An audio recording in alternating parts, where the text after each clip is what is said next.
Guys, আমাদের ঘরে প্রতিভার কোনো অভাব নাই। এই যে বোতলটা দেখতে পাচ্ছেন, এটাকে এইভাবে বেঁধে দিছে হচ্ছে সারে গাছ লাগানোর জন্য।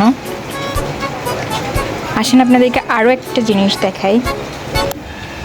এই দেখুন, সে এই মাছগুলো হচ্ছে বাড়ি থেকে আসার সময় নিয়ে আসছিল।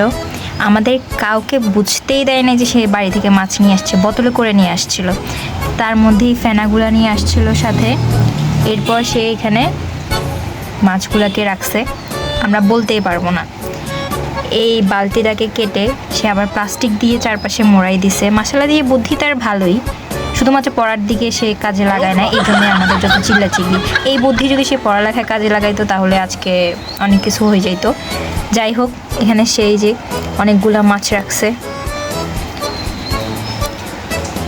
এতদিন ধরে ফেনাগুলা কিন্তু পুরাটাতে ছিল, সেই ফেনাটাকে এখন সাইড করে দিছে। মানে তার মাথায় যে কোত্থেকে এসব আসে আমি নিজেও জানি না।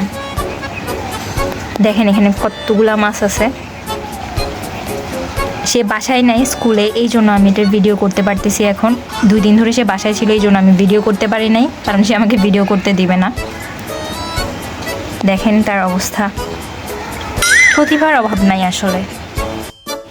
এই কয়েকদিন ধরে কিন্তু পানি একেবারে পরিষ্কার ছিল, আজকে পানিটা অনেক বেশি ময়লা হয়ে গেছে। সে কিন্তু আবার এসে কিন্তু এটা আবার ক্লিনও করবে, মানে সে সব কিছু নিজেই করবে।